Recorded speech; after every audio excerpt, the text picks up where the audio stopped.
bad, very bad. And we think it could happen. Maybe it could happen pretty soon. We want the hostages back. We want the bodies back. And we want to have peace in that region. So we had some very good talks.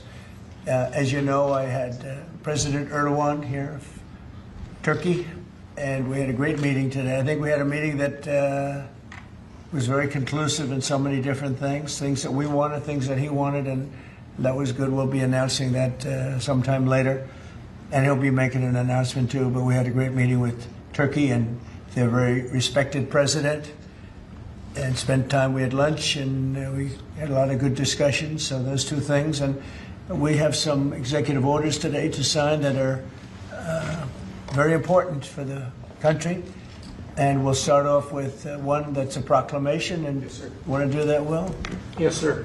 So today is Gold Star Mothers and Families Day. This is an annual proclamation. This is to commemorate the fallen, those who have died for all of our freedoms and for our country, and for their families who have suffered such grievous losses. But this is a proclamation commemorating Gold Star Mothers and Gold Star families. Yeah, and they're great people. Incredible people, what they've had to go through. Very few people could have gone through this kind of thing. Gold Star.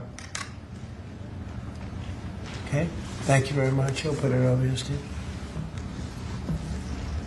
Next, sir, we have an executive order on TikTok. From the first days of your administration, you've charged a team from your administration, led by Vice President Vance, with ensuring that we can preserve TikTok as a platform for the 170 million Americans who use it, while ensuring that their data is properly protected as required by law. With this executive order, you will be effectively bringing into effect the agreement that will save TikTok and ensure that it can operate safely and securely.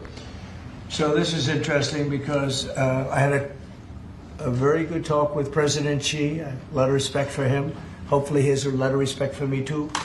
And we talked about TikTok and other things, but we talked about TikTok, and he gave us the go-ahead. You know, it's run by American investors and American companies, great ones, great investors, the biggest. You don't get bigger, I don't imagine. And maybe I'll have JD. JD was very much involved and in charge of it. And maybe I'll have you say a few words about the deal. He would report back, and the points of the deal, I think, are great for our country. So, JD, do you want to give it a little talk, please? Yes, sir. Yeah. So thank you, sir, for your leadership and for your help. We really couldn't have done this without the president actually ushering this deal over the finish line. There was some resistance on the Chinese side, but the fundamental thing that we wanted to accomplish is that we wanted to keep TikTok operating, but we also wanted to make sure that we protected Americans' data privacy as required by law, both because it's the right thing to do, but also because it's a legal requirement of the law that was passed last year by Congress. So we think that we were able to do that. Of course, we're going to keep on working at it, but this deal really does mean that Americans can use TikTok, but actually use it with more confidence than they had in the past, because their data is going to be secure and it's not going to be used as a propaganda weapon against our fellow citizens. We're very excited about it. We appreciate the cooperation of everybody involved, and it's a big day. And I think I can say that especially the young people, they really wanted this to happen. They did not want to have TikTok close. And I got, a little used to TikTok. I used it myself during the campaign, and it was very successful because you know how I did with the young voter. And Charlie helped me a lot too. And he said to me, you should go on TikTok. And it actually had, because we got record votes with the young voter, as you know, for the election. So I was a little bit prejudiced in that way toward TikTok. It was very good and very meaningful. But we have American investors taking it over, running it, highly sophisticated, including Larry Ellison. And Oracle, I guess, is going to play a very big role in terms of security, safety, and everything else. So we have very good controls. And literally, I would get a call from friends of mine who were fathers of young people saying, could you do me a favor? Could you get it approved, please? My son is driving me crazy. So we're getting it done, and they have a big audience, and we have great American investors. And here's your final copy. TikTok. Maybe if you want, we could take a couple of questions on TikTok, and then we're going to get onto something completely different, okay? Yeah. Mr. President, Jeff? Mr. Vice President, you mentioned that China was resistant. Can you describe where China is now? Are they fully on board with this? They're Or on is board. there anything Yeah. more? I spoke with President Xi. We had a good talk. I told him what we were doing, and he said, go ahead with it. On the algorithm, it's still being leased coming from China. Are you satisfied that there's no security concerns? From Yeah, the I US that am. it would I really push- am. It would push disruptive. The biggest content? reason is that it's owned by Americans, and very sophisticated Americans, and people that love the country, and very smart Americans too. So they don't want anything like that to happen. Yes, please. Thank you. Is there any operational relationship with Chinese entities or staff to execute the deal With who? with the Chinese?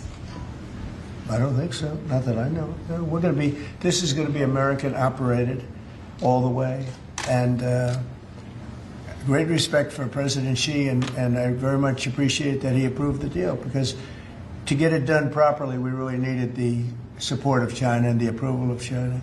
Yes, ma'am. Mr. President, now that Americans will have operational control, do you want to see the algorithm suggest more MAGA-related content prioritized? I always like MAGA related. If I could, I'd make it 100% MAGA related. It's actually a good question, but I would, yeah, if I could make it 100% MAGA, I would, but it's not going to work out that way, unfortunately. No, everyone's going to be treated fairly. Every group, every philosophy, every policy will be treated very fairly. Thank you. Mr. President, do you know the valuation? Do you know the American company is going to be valued in the billions? Well, they valued it very highly. They're paying a big number. Do you want to talk, Scott? Do you want to say something about value? Well, I'll let the Vice President, and then JD? I can follow And you'll up. say something. Sure. Well, first of all, I would say all credit goes to the Secretary of the Treasury. Couldn't have got it done without Scott. Also couldn't have got it done without Sean Cooksey on my team, so thanks to them. The company will be valued around $14 billion. We actually think this is a good deal for investors, but ultimately the investors are going to make the determination about what they want to invest in and what they think is a proper value. The most important thing is that it does protect Americans' data security. It ensures TikTok is still accessible. And on this question of the algorithm, which we've heard this a lot, what this deal ensures is that the American entity and the American investors will actually control the algorithm. We don't want this used as a propaganda tool by any foreign government. We want to make sure that our people and our investors actually make these decisions based on what's good for their business as opposed to what's good for another government's propaganda arm. So that's what we've done with this deal. I think it's very good for the American people. And as the President said, young people love this. We actually want everybody to access this, whether they're MAGA or not. We just want it to be fair. We want it to be fair to everybody, and we think that's what's going to happen with this new arrangement. Well, the U.S. government... And just to follow up on the Vice President, there were two pieces to the transaction. The Vice President's office has worked since the spring for the commercial transaction between the investor groups, and then Treasury and a group including the Vice President's office were in Madrid 2 weeks ago to negotiate with the Chinese, and it was a result of President Trump's close relationship with Party Chair Xi that we were able to get this across the line. We created a framework for Party Chair Xi to agree, and then on the leaders' call, Xi and President Trump discussed the final arrangement. So it was 1-2, and that was the final piece. Will the U.S. government get any kind of annual payment as a result of this deal? Taxes. It's going to make money, and we're going to get a lot of money in taxes. And you know, China wanted to see this go. This is a great legacy for China too. I thought President Xi was great in terms of his approval. We probably could have done it a different way, but it wouldn't have been the same. Wouldn't have been the same security at all. But I appreciated that he approved it. So nothing aside from taxes. There's no part of the deal that is like a payment to the U.S. government. Well, we're going to be announcing different things, but the U.S. comes out great, and I think China comes out great because they're going to have a very important legacy, and they have many other deals. You know, they have deals with us, and they have deals in here in this country. And, you know, they want to be treated fairly also. So, Mr. President and Mr. Vice President, the U.S. company could change the algorithm to push different content? Is that? The U.S. company will have control over how the algorithm pushes content to users, and that was a very important part of it. We thought it was necessary for the national security element of the law. We also just think it's important to protect American users. Again, we want users to use this platform the way they want to. We want the business to make decisions about content based on the interests of the business and based on the interests of the users, and that's what we think will happen with this new arrangement. And they're paying a lot of money, and I think hopefully it's going to be a great deal. They're very sophisticated people. You'll see a list. Have you seen a list yet of the people? Well, you've been reading about it. It's. I know Michael Dell's involved, and Rupert Murdoch's involved, and a lot of. And let's see, we have probably 4 or 5 absolutely world-class investors that love the country, and they made a lot of money with the country, and many of them are in a somewhat related business, so it works out pretty well. And they're going to be very careful about all of these questions that you've been asking. Who else beyond Dell and Murdoch? Well, it's a blue chip group of investors, and we'll be announcing more about who exactly is involved in the deal in the days to come. Oracle's playing a very big part. That's right, sir. And Oracle really understands this. And I think they're actually, and they've been involved for quite a while running it for the people, the previous people. And so it's really, I think it's going to be very well protected. Very, very prestigious deal, actually. On that point, Mr. President, as the President said, Oracle has actually had a role in housing the data for a long time, even when the entity was controlled by the ByteDance organization in China. So Oracle had a pretty interesting perspective on what was necessary to actually create true data privacy protections for Americans. They were a very important part of getting this thing done. Mr. President, you told us a couple of weeks ago you thought that the security concerns were overrated, but were there legitimate concerns when it comes to safety? From my standpoint, no, because the people that own it are, they're not China-centric, they're USA-centric, and they're very smart people.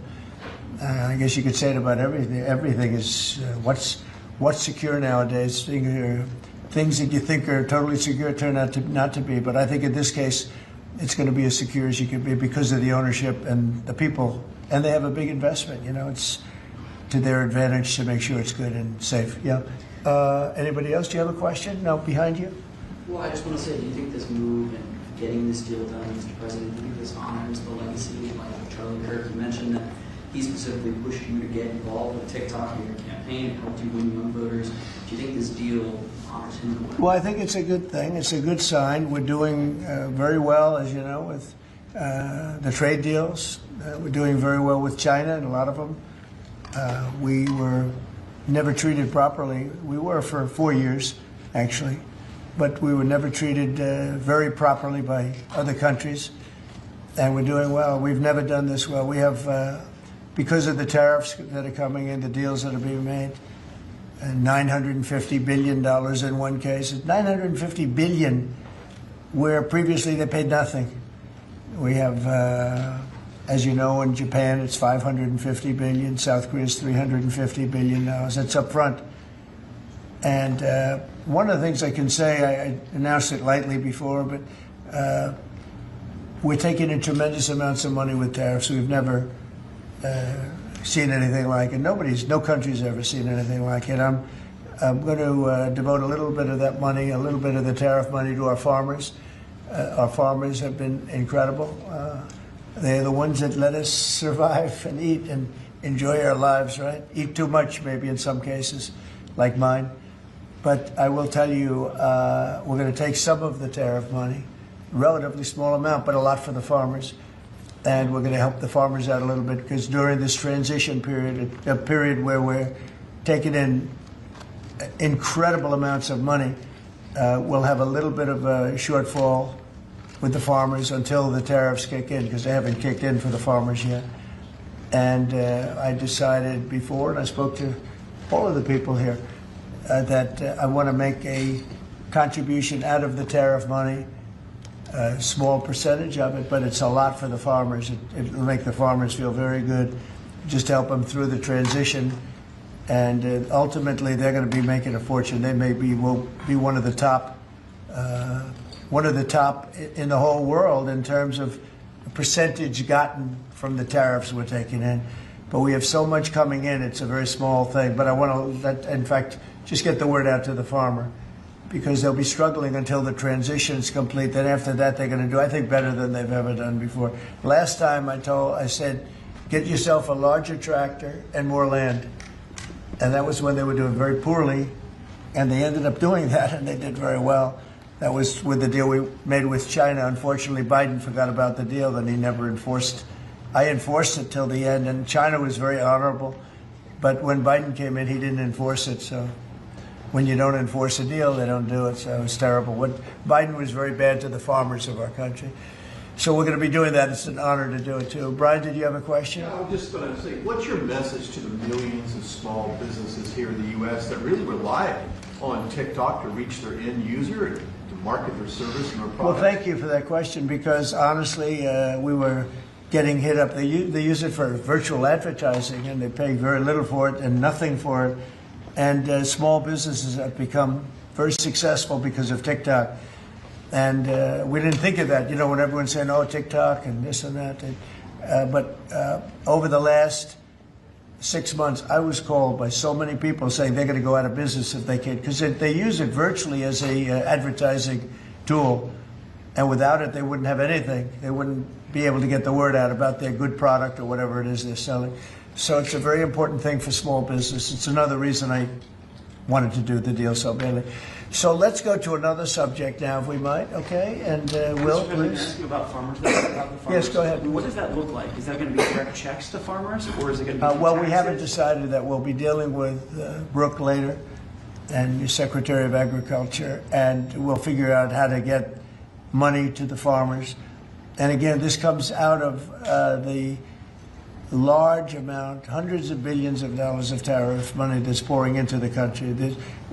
The tariffs, remember when I said a long time ago, I said it's the greatest word, it's my favorite word in the world. Then I had to say, I was forced to say other things, and of course, rightfully so. Love, family, religion.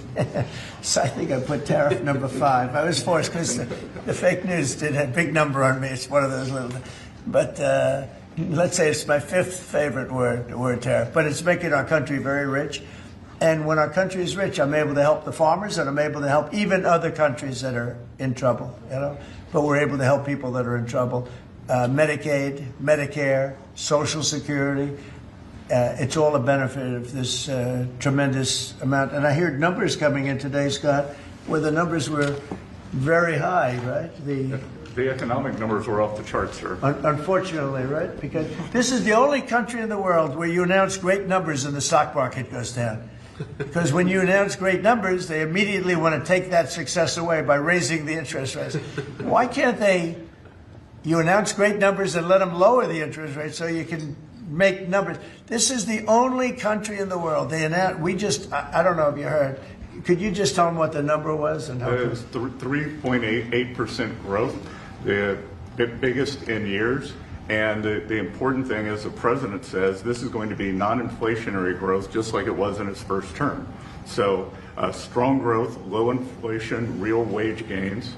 And to the question on small business optimism under President Trump last week hit a multi-year high. So small businesses, Main Street is back under President Trump. But isn't it crazy? So I saw the market was down a little bit today. I mean, in all fairness, I don't feel guilty because we've set every record you can imagine. But it was down, and I say, oh, the numbers must be good.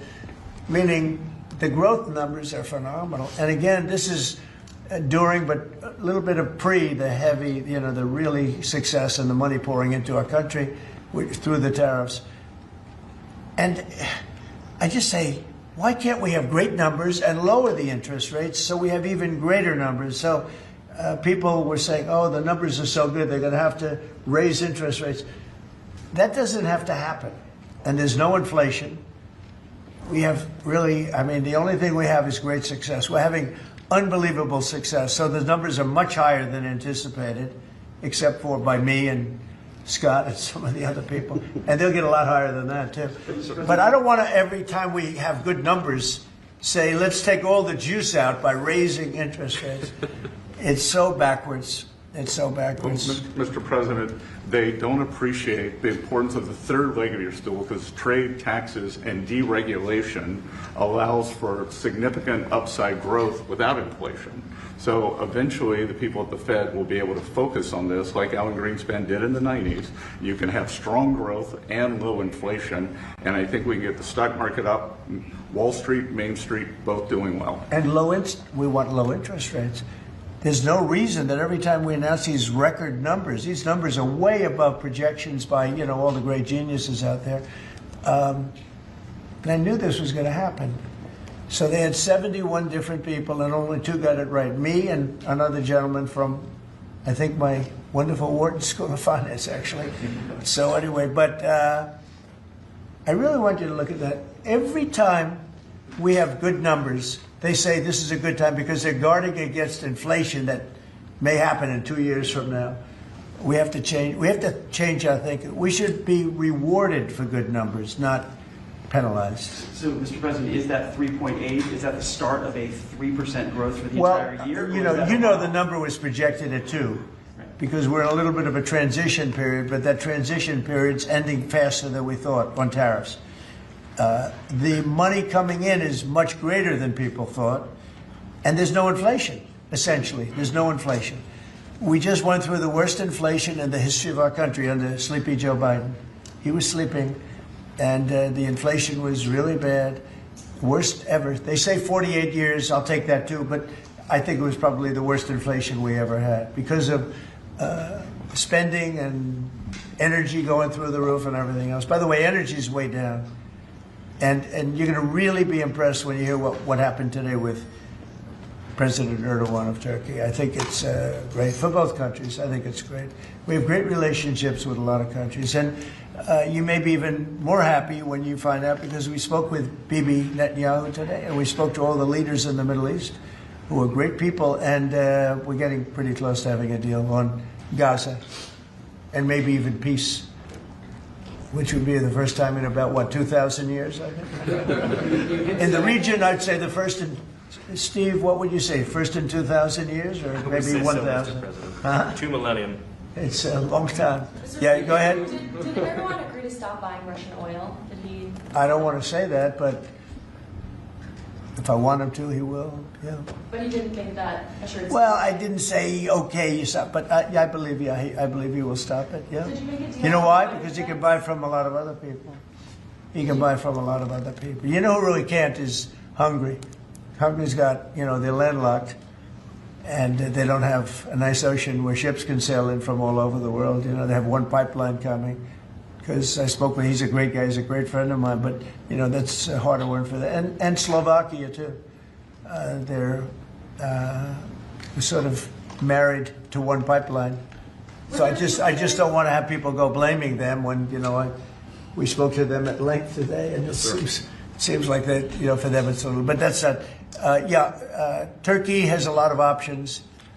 He's a great president, a very smart man, and he's going to take, he's going to do what's right. But we had a very good conversation having to do with the purchase of military equipment, etc. Any other questions? Did you make a deal on F-35s, Mr. President? I will be able to easily if I want. So we may do that, yeah. But not yet. Well, it depends. He's going to do something for us, yeah. Please. Is the U.S. going to lift sanctions on Turkey? Can I ask you, we're a few days away. By the way, here we go with this guy. Go ahead, let's go. Let's hear the question. We're a few days away from the end of the fiscal year and a potential shutdown. Right. There's going to be a government shutdown? Could be, yeah, because the Democrats are crazed. They don't know what they're doing. They want to have the border opened up so that criminals can pour in. We're doing unbelievable borders closed, and people are coming into our country legally. They continue to want to have men and women sports. They continue to want to have transgender for everyone.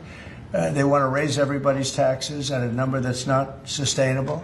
This is the only time in the world I've ever seen a party that wants to raise taxes. I grew up in a family where I'd watch politics, and I always liked it from the time I was very young, but I'd always see politicians say, we will lower your taxes. These guys, they campaign on raising your taxes, but they want to raise taxes very substantially. The one thing they're concerned about, look, Republicans have total control of Washington. You guys have control of the House, the Senate, there's you. Well, when you say control, so We need 60 votes for this, and we have 53 Right. Republicans, so And the we one need thing- 7 Democrats. And those 7 Democrats and others are asking for an extension of a tax credit on people who get the Affordable Care Act and some other government-backed health care. So are you willing to negotiate Well, on what that they're issue? really asking for is they want to pay for illegal aliens that have come into our country by the millions and get onto the rolls, and they want to pay. And our people don't want to do that. Our people are taxed enough. You know, we just approved the largest tax decrease ever in the history of our country, including the extension of the previous Trump tax cuts. The tax cuts that we just approved, they want to use those tax cuts to give the money to illegal aliens, people that came into our country illegally and that are leaving the country. So why not You know, there's been a self-deportation because of what we've been doing that's been incredible. Okay, yeah, please. Secretary Hexer is inviting military leaders from all around the country on Tuesday. Will you also be there? From all around the country to what? To Virginia. He's inviting the generals and admirals to Virginia for a big meeting. They're not sure why. Well, I know. I love it. I mean, I think it's great. Let them be friendly. Let them be friendly with the generals and admirals from all over the world. Why is there something? No, but is there something wrong with it? And what is it about? Will you be there personally as well? And what is it about? Well, I'll be there if they want me, but why is that such a big deal? I mean, the fact that we're getting along with the generals and admirals from all. Remember, I'm the president of peace. It's good to get along. It's good. You act like this is a bad thing. Isn't it nice that people are coming from all over the world to be with us? It's not particularly unusual that generals who report to the Secretary of War and then to the President of the United States are coming to speak with the Secretary of War. It's actually not unusual at all, and I think it's odd that you guys have made it into such a big story. Is it a big story? I mean, I don't think it is, sir. I would think it's no, but isn't it a good story? I mean, you know, we're respected from all over the world as a military force. You know, I rebuilt the military during my first term, even though we gave a chunk of it away to Afghanistan. But we're talking Afghanistan too, by the way, about Bagram and about that. But that's a very small amount compared to what we rebuilt it by. But I rebuilt the military, and we're very respected. We have the strongest military anywhere in the world without question. We have the greatest equipment in the world. We're selling the equipment to other countries. And a lot of generals want to be here, and they want to look at they're also going to be touring equipment sites. They're going to be talking about the newest weapons, et cetera, et cetera. But I think it's great when generals and top people want to come to the United States to be with our now called Secretary of War. Does everybody like the name? I do. You said something Yeah, really please. interesting this week about Ukraine, that you thought Ukraine could get back all the territory that Russia had taken. Yeah, they have a shot at it because Russia. What prompted you to change your thoughts on Well, that? because I've been watching the way what Russia's been doing. I'm very dissatisfied with what Russia's doing and what President Putin is doing. I haven't liked it at all. He's killing people for no reason whatsoever. And they are doing very poorly, considering they have put it all out on the line. Their economy is going to hell. They're bombing the hell out of everything, and they're picking up a very little territory, if any. In fact, they're losing some territory. So I think it's been very bad for the reputation of Russia. This war should have been over. If this were our war, we would have had it over in 1 week. But you didn't use And it. they're getting into fourth year, Jeff. They're getting into the 4th year now. 4 year of fighting, and you see what they've taken. In the last month, they've taken very little, and you've been reporting on all the bombing, all the drones all over the place. 900 drones coming into certain areas like Kiev in one night. And with all of that work, they've taken over very little. So now I'm very disappointed in President Putin. I thought I solved 7 wars. In fact, we have a great leader coming. We have the Prime Minister of Pakistan coming, and the Field Marshal, Pakistan Field Marshal is a very great guy, and so is the Prime Minister, both. And they're coming, and they may be in this room right now. I don't know, because we're late.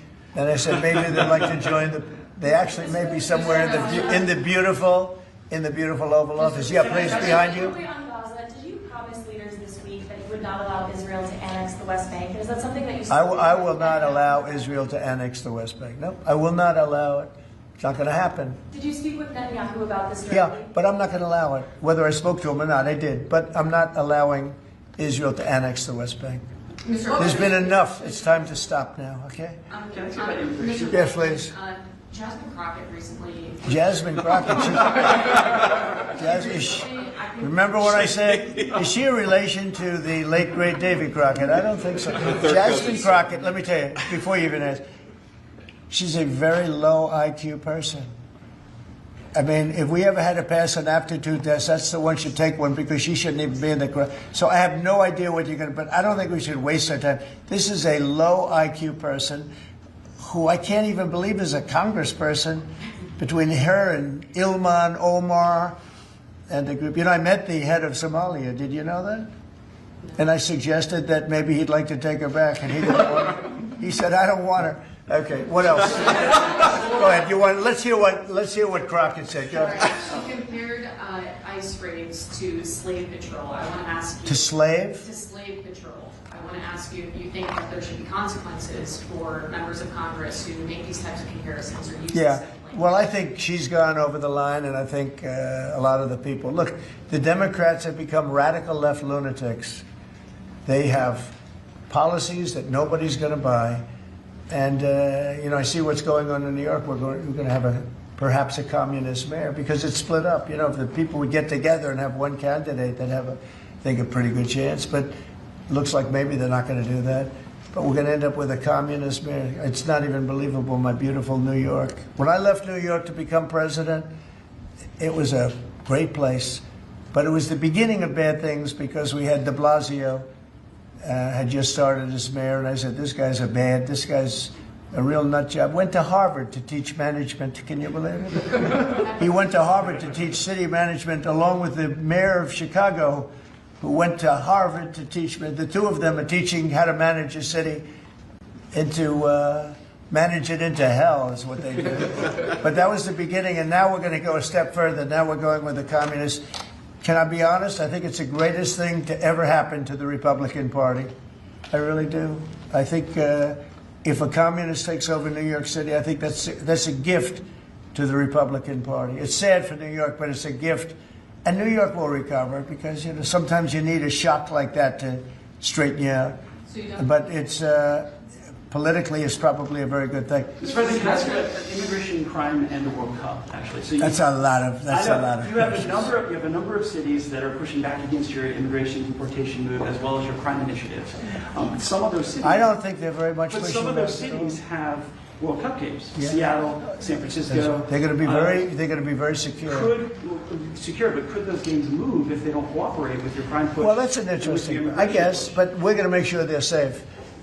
They're run by radical left lunatics and that don't know what they're doing. Look at Washington, D.C. I just got numbers. There's like no crime in Washington, D.C. You, Jeff, will not be mugged walking down the street. You can walk down the street with your family. You can walk down your street with your wife, your daughter, your son, and you're not going to be...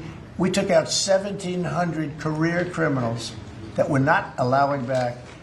And we have this city in great shape. You know, there was a time when not long ago, when every single week you'd have at least one murder.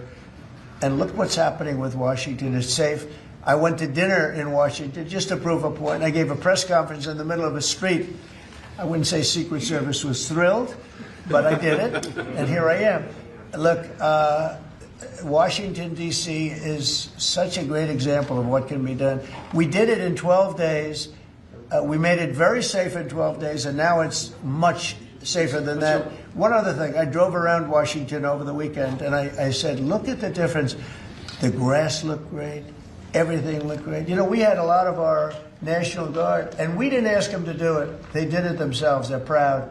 They're great. And they were picking up paper. They were cleaning. The place looked really beautiful. So we have a great Washington, D.C. We, as you probably know, we're going into Memphis, and we're going into some other cities, and very soon we're going to go into Chicago. It will be safe for the World Cup. If I think it isn't safe, we'll move it into a different city. Absolutely, we'll take the world. If I think it's not, it's actually a very fair question. If I think it's not safe, we're going to move it out of that city. If, like the governor of Illinois, who is, you know, look, between last week and the week before, 11 murders, and 38 people were shot. Then he gets up and says, this is a very safe, and then he says crime is better. The reason crime is better is because Cash put, about 5 months ago, a whole team of FBI people there to get ready for when we go in, and they've lowered it a little bit, like 20, 25%, which isn't good enough, but it's a good start. But that was only put there because they're preparing for us to go in. And they've done, by the way, they've done a good job. So then Pritzker gets up, we've lowered crime 25, it's because the FBI was here. So, no, if any city we think is going to be even a little bit dangerous for the World Cup, or for the Olympics, where they have Olympic overthrow, right? But for the World Cup in particular, because they're playing in so many cities, we won't allow it to go to, we'll move it around a little bit. But I hope that's not going to happen, yeah. Mr. President, Director Patel this morning indicated that the shooter in Dallas had been using an app to track ICE. Does your administration have any plans to take down those apps or get them removed or any? Well, I can't tell you about that, but it tells you when they want to wear masks or they want to hide a little bit, why that's so important. But these are great patriots, the ICE, and what a tough job they have. What an unbelievably tough job they have. And think of it, what are they doing? They're taking hardcore criminals out of our country and putting them back. These were largely criminals that were given to us by Joe Biden and his group of radical maniacs that surrounded this desk, just like these people surround the desk now, but they're not maniacs, they're very solid people. Thank you, sir. I'm glad I prefaced it. But they're great. We have a great cabinet. We have great people. And he didn't have great people. He had terrible people. Look at Afghanistan. Look at the people he had running our military. That could happen. The most embarrassing day in the history of our country was Afghanistan. And 13 young people died. They don't ever talk about the 38 that were horribly wounded with legs and arms and everything else, really horribly wounded. So the country's respected like it's probably almost never been respected before. I think we're respected at a level, and a year ago it was a dead country. We had a dead country a year ago. This country was dying. It was really in bad shape. Let's talk about the next subject, can we? One of the most powerful deterrents we have to violent crime is the death penalty. As you said, your administration has taken bold, decisive steps to ensure that Washington, D.C. is once again a safe and secure city for its residents and all who visit. This is a presidential memorandum that directs your Attorney General and your U.S. Attorney for the District of Columbia, Judge Jeanine Pirro, to fully implement the death penalty here in Washington, D.C., where the evidence and facts of a case indicate that the death penalty should be used. Okay? Everybody understand? Death penalty in Washington. You kill somebody, or if you kill a police officer, law enforcement officer, death penalty. And hopefully there won't be that. So again, it's way down. I mean, we have had week after week after week where we haven't had a murder. I said that the other day in front of the President of Poland.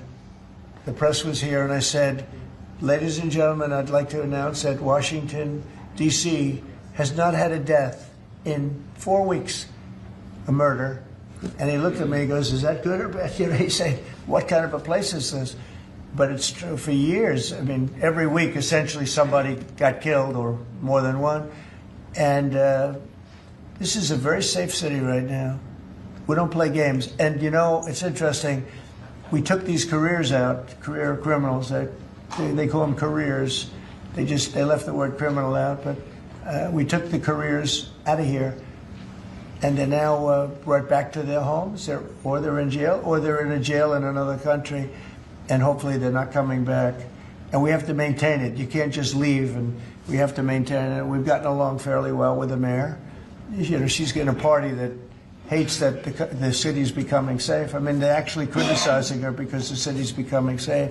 But this is becoming this is right now a very, very safe city. This went from the most unsafe city in the country to the safest city in the country. There's no city any safer. That's a pretty big achievement. And we really did it in 12 days. But if you add an extra week to it, that'd be nice. And, I mean, you can go out to dinner. Restaurants are booming. The restaurants were dead. They were dead. Even if you got to the restaurant, then somebody would come in and hold you up. They'd hold up the whole restaurant. They go to Uber. Young ladies in the White House, they'd call Uber for protection. They'd run to the car because they were petrified to be from the entrance of their building to the car. Now they feel safe. They're in the car, and then the car gets hijacked while they're in the back of the car. This is what we were living in. We were living in hell. People that work in the White House, every time they see me, young women in particular, say, thank you, sir. And I don't even ask them about what. I know exactly. I made their lives.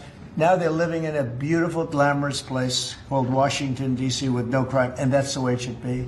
Okay? This is the death penalty for somebody that kills people in Washington, D.C. I think it's capital. It's a very interesting capital punishment, capital city. Right? It's capital.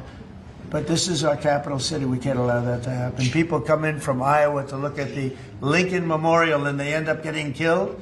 It doesn't happen anymore. It's not going to happen. And if it does happen, it's the death penalty for the person that did it. And this goes into effect. Yes, sir. Right? Pam, is that right?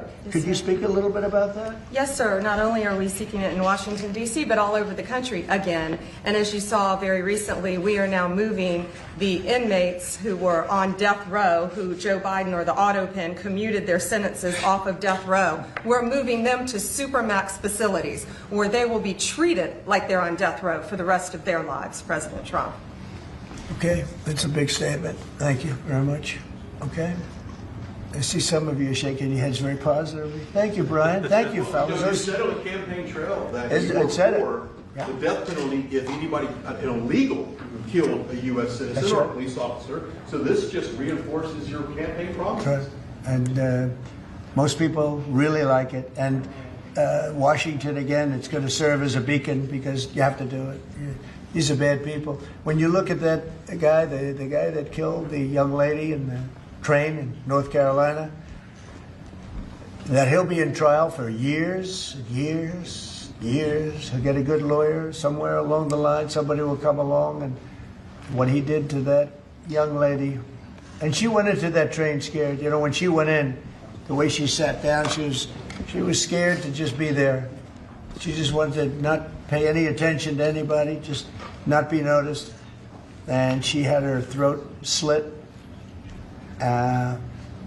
We don't want that in this country anymore. We're not going to have it in this country anymore. Thank you very much. Next. Lastly, sir, this is a presidential memorandum on countering domestic terrorism and organized political violence. In recent weeks, months, and years, we've seen a tremendous upsurge in some highly visible but also other acts of domestic terrorism and organized political violence being perpetrated by radical, politically motivated groups all over the country. What this presidential memorandum will do is set off an administration-wide response to that, ranging from the Joint Terrorism Task Forces to other components of the Department of Justice, to the Department of Homeland Security, the Department of Treasury. We're looking at interdicting these groups, preventing them from performing acts of violence, and also looking at sources of organization and funding and support that prop them up and allow them to do the acts that they have been doing. We're looking at the funders of a lot of these groups, and you know, when you see the signs, and they're all beautiful signs made professionally, these aren't your protesters that make the sign in their basement late in the evening because they really believe it. These are anarchists and agitators, professional anarchists and agitators, and they get hired by wealthy people, some of whom I know, I guess. You know, I probably know them. And you wouldn't know it. You're at dinner with them, everything's nice, and then you find out that they funded millions of dollars to these lunatics. Steve, could you say a couple of words? Yes, Mr. President. This is a very historic and significant day. This is the first time in American history that there is an all-of-government effort to dismantle left-wing terrorism, to dismantle Antifa, to dismantle the organizations that have been carrying out these acts of political violence and terrorism. What we have seen, if you look at whether it be going back to the riots that started with Black Lives Matter and all the way through to the Antifa riots, the attacks on ICE officers, the doxing campaigns, and now the political assassinations, these are not lone, isolated events. This is part of an organized campaign of radical left terrorism. It is structured, it is sophisticated, it is well-funded, it is well-planned. There is really no parallel like this to anything else in the country right now. There is an entire system of feeder organizations that provide money, resources, weapons, and when they're attacking ICE officers, they're attacking federal buildings, where they're isolating public officials for harassment, doxing, intimidation, and ultimately attempted assassination. It is all carefully planned, executed, and thought through. It is terrorism on our soil. Because of this executive order, Cash and Pam are going to have the tools they need, working with Scott, to take these organizations apart piece by piece. And the central hub of that effort is going to be the Joint Terrorism Task Force, or JTTF, which sits inside the Federal Bureau of Investigation. But for those at home who are worried about terrorism in this country, they need to understand, because of President Trump's strength, because of his vision, because of his leadership, we are now going to use the entire force of the federal government to uproot these organizations root and branch. And again, that's only possible because of President Trump and his leadership. Thank you, Steve. What we want for every city in America. And the FBI's premier flagship enterprise, the Joint Terrorism Task Force, are honored to lead this initiative with our partners at Treasury and Homeland Security, because our citizens are being attacked by, as Stephen said, organized violence, and it's being paid for, not by them, by other people. So what we are going to do, combining forces as Scott and I have done in these last few months, is follow the money. People and organizations have collected funds and put them out into the streets of America and organized violence across our country. And thanks to your recognition of this and this executive order and the AG's leadership to lead out and prosecute these individuals, we are properly going to chase them down like the domestic terrorists that they are, and our streets and our communities are going to be safer because the JTTF and the FBI and Treasury and DHS and DOJ are going to combine forces like never before to root out this new evil that is perpetrating our criminal activities across our societies. And we are just so thankful for your leadership and recognition of it. It's not easy to do. Good job. Thank you very much, Who Pam. specifically do you want to target?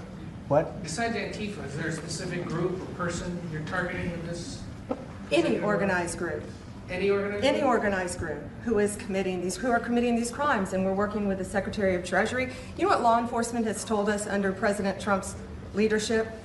He's taken the handcuffs off law enforcement. They can do their jobs now, thanks to you, President Trump, and that's what's happening. And all of these agencies that Cash mentioned, we work hand in hand together. Our prosecutors were following the money with Treasury. We're working with Homeland Security. Cash's agents, all of our agents, DEA, ATF, U.S. Marshals, combined are working, and with state and local government, to take these people off the streets who are jeopardizing lives. Can I just illustrate this? So I was talking with Cash and Stephen about this a couple of days ago, sir.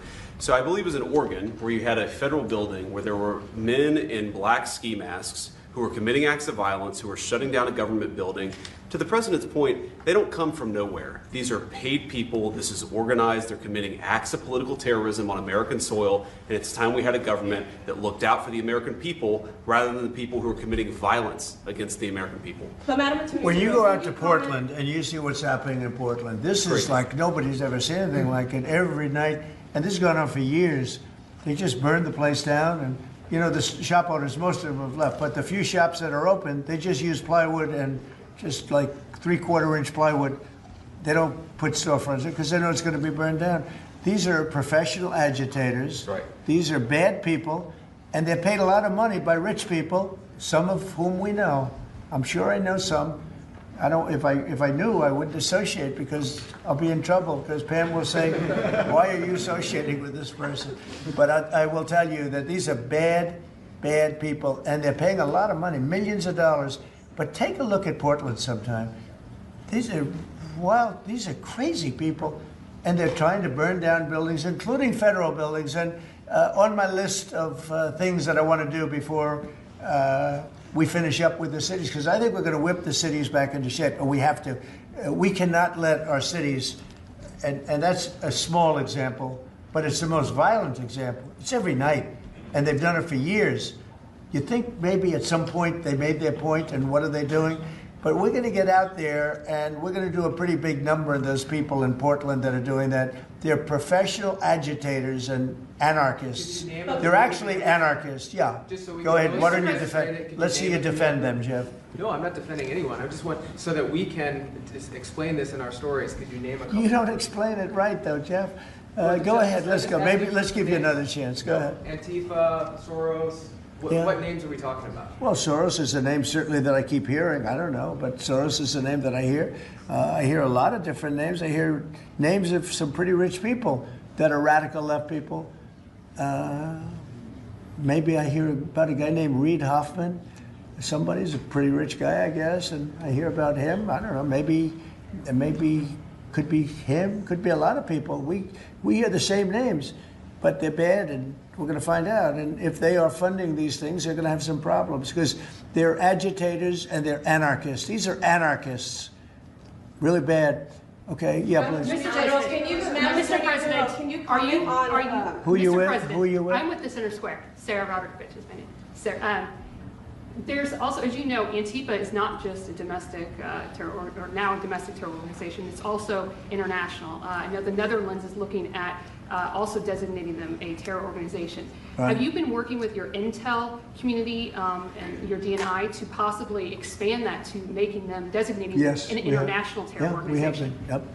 It's an international. In many cases, it is international. Mr. Yeah. On Antifa, if someone takes to the streets of America and says they're Antifa, what happens to them? What will happen to them? Well, I'd say the maximum under the law, and we'll see.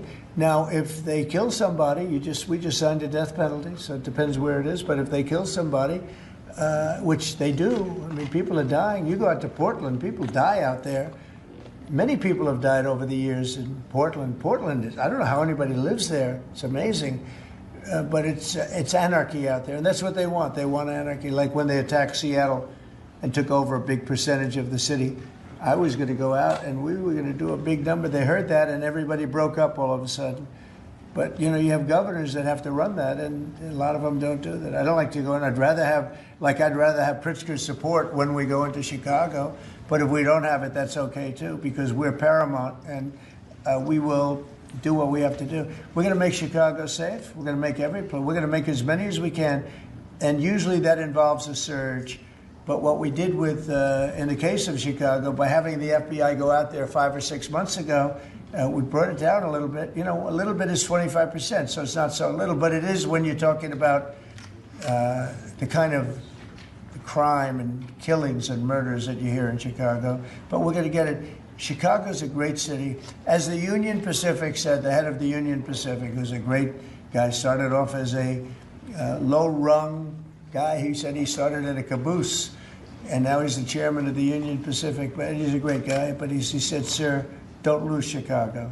The way he said it, I said, boy, it really hit me. You know, here's a man that knows all the cities. The Union Pacific, I guess, is our largest railroad, and he knows all the cities. He's been doing it for 45 years, and he said, "Sir, don't lose Chicago." And the way he said that meant a lot to me, and we're going to go into Chicago very soon. We're going to take care of Memphis.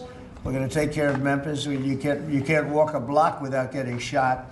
We're going to take care of that one, and just like we did Washington, D.C., and we're going to do Chicago very soon. Yeah. Mr. President, we heard there could be an indictment on James Comey. Do you know if there is an indictment, or Madam Attorney I General? don't know. I know it's going on because I read the papers just like you do, right? So I don't know. Do you have anything to say about that? We can't comment on that. Yeah. Madam Attorney General, can you comment on a New York if you don't Times? get Madam indicted? Attorney General, can you comment on a New York Times report saying that Justice Department officials have asked the attorneys to target a George Soros-funded group? And is this executive order that you just signed a part of that effort? I'm not going to comment on whether there is or is not a pending investigation, but everything's on the table right now. I don't think anybody has to ask, because if you look at Soros, he's at the top of every. In fact, sometimes they say, could he be involved in this many things? But he's in every story that I read. Stories that I read keep talking about Soros, and so, you know, I guess he'd be a likely candidate. Thank you very much, everybody. Thank you very much. Thank you. Thank you. Guys. Thank you. Thank you. Thanks, guys. Let's go. Let's go. Thank you. Thank you, guys. Let's go. Thank you, Brett. Oh, hello.